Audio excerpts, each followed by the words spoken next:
Hey guys, welcome to the It's Just Wrestling YouTube channel. My name is Justin, and I'm gonna be going over my predictions for WrestleMania 35. And we're gonna hop right into it because it's a huge card, 16 matches, and we're gonna start off with some of the matches that are on the pre-show. The first match we have is the Andre the Giant Memorial Battle Royal, and I have Braun Strowman winning because it's Braun Strowman and he needs to do something, and he's on the card, so might as well have him win this. The next match we have is the Cruiserweight Championship match, featuring Buddy Murphy, who's your champion, and Tony Nese, who's the challenger. I have Tony Nese winning, mainly because they seem to be grooming him as the next big babyface for 205 Live, and Buddy Murphy has ran through every single babyface there is, and there's not much to do left with his title run. So yeah, I have Tony Nese winning. The next match is the WrestleMania Women's Battle Royal match, and I have Lacey Evans winning this, mainly because she needs to do something other besides catwalk every Monday and Tuesday and on Raw and SmackDown. I would have given it to Asuka, but Asuka is better than that. Asuka deserves an actual match and actual storyline, this time around in WrestleMania. So it sucks that she's in a predicament, but that's a whole different topic. But Lacey Evans for the Women's Battle Royal. The next match, which I'm not sure if it's going to be on the pre-show or not, is the match that was recently just made, and it's the Revival versus the team Kurt Hawkins and Zack Ryder. I have Zack Ryder and Kurt Hawkins winning this, mainly because the Revival haven't been booked to look like champions since their run began. They've lost a lot for champions, which is not normal, and they haven't been booked to look as good as everybody else. So I do have that. That's my main reason why I have them losing, as well as Kurt Hawkins and Zack Ryder are both from New York, and it's a good feel moment for the crowd there. So yeah, it also could be punishment, for the Revival wanting to leave and making their, all those rumors that popped up over the course of time and the whole AEW thing. A lot of speculation there, but the Revival losing and Kurt Hawkins and Zack Ryder becoming your new Raw Tag Team champions.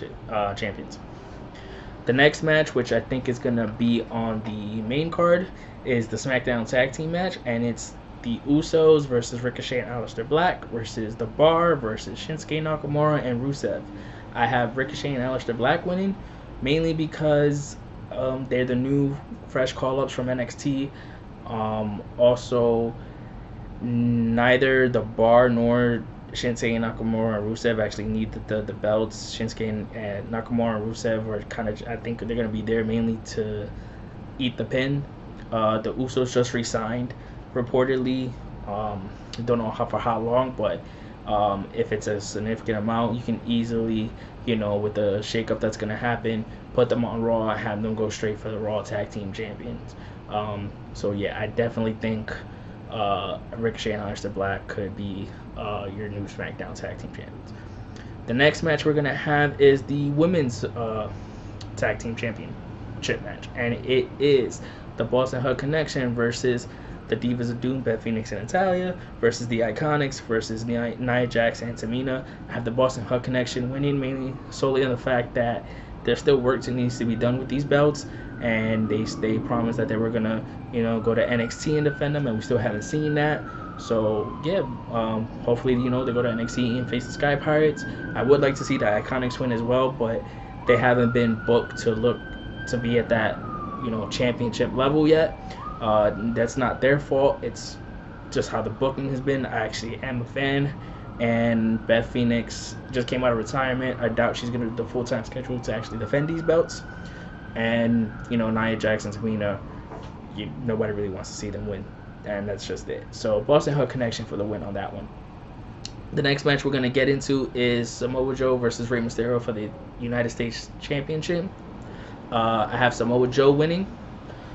This match might be up on the fence because Rey Mysterio did announce that he injured his ankle, so we'll see how that goes. But whatever happens, I have Samoa Joe winning. Next match is AJ Styles versus Randy Orton, and I went with AJ Styles mainly because I'm biased and I like AJ Styles. He's my favorite wrestler right now, so definitely AJ Styles. I think also based off the fact that with how things ended on SmackDown, they did the whole phenomenal forearm into the RKO bit, which they're not going to do again. The only way I could see them topping that if it's somehow 450 into RKO, but that's a whole nother. Uh, that timing on that thing got to be insane. But uh, I'm looking forward to this match. The build has been there. They've been talking crazy to each other in their promos, so really good promo work between both of them to build this match. None of this match doesn't have any title complications or anything. Each person with the superstar shakeup going, you can see AJ Styles go to Raw, so even if he does go over on Randy Orton, it's not gonna hurt Randy Orton too much. And Randy Orton does take a lot of time off. He is on not a part-time schedule, but he's not on a full-time schedule either. So AJ Styles. The next match we're gonna get into is Shane McMahon versus The Miz in a Falls Count Anywhere match. I have The Miz winning this, mainly to end the feud with Shane McMahon once and for all, and have Miz as a babyface climb the ranks and enter that main event scene. So The Miz. The next match we're going to get into is Kurt Angle versus Baron Corbin, and this is supposed to be Kurt Angle's retirement match. I don't think this match it's going to happen. If it does, it's going to be a quick match, and we're going to see something involving John Cena. Mainly because it brings that full circle. Kurt Angle was John Cena's first opponent when he debuted on the main roster. So yeah, bring that story full circle. It only makes sense. The next match we're going to get into is the IC match for IC title match, which is Bobby Lashley as your champion versus Demon Finn Balor. Demon Finn Balor is going to win this because they only bring out the Demon Finn Balor when it's a special occasion. It's WrestleMania. That persona is undefeated. So yeah, Finn Balor. The next match we're going to have is Roman Reigns versus Drew McIntyre. For obvious reasons, Roman Reigns. And that's pretty much it. The next match we're going to get into is the no disqualification Triple H versus Batista match. If Batista wins, Triple H has to retire. I'm going with Triple H, mainly at the fact that I don't think he's going to be ready to retire. And also there's Saudi Arabia shows coming up, and that's about it. The next match we're going to have, and these are the three main events for the Universal, SmackDown, and the Women's Championship match. So this Brock Lesnar versus Seth Rollins, I think this was the match that gave me the most trouble on who to pick.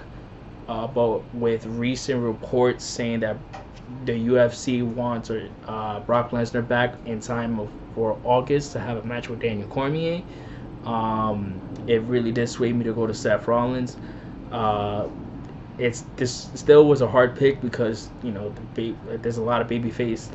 Do they give three major babyface wins? That's not really what WWE does. But we'll see. I have Seth Rollins winning that match, and the main reason why is because with the recent reports saying that the UFC want Brock Lesnar back, really shifted me to go with Seth. The next match is the WWE Championship match with Daniel Bryan as your champion versus Kofi Kingston. I'm going with Kofi. It's time. The momentum is there. The crowd pop for him. The crowd want to see this. In this storyline, they've taken it away from us too many times. It has to happen. You can do it on the SmackDown after, but it won't have that same effect. It only makes sense to do it at WrestleMania. So Kofi Kingston. And then the main event, the first ever main event involving women for a WrestleMania match. It's the triple threat match. Winner takes all. Ronda Rousey, Charlotte Flair, Becky Lynch. I have Becky Lynch winning. It just makes sense. They put too much work and invested too much into this storyline, even though it became convoluted at some points. The work that Becky has put in, as well as the other two, but mainly Becky getting herself over. This has been last year she was in the pre-show, and now she's in the main event of WrestleMania as the main event. So I can't see it any other way besides going to Becky Lynch. So those are my predictions for the matches for WrestleMania 35. Thank you so much. Like, subscribe, share, comment, all that good stuff. Thanks again, guys.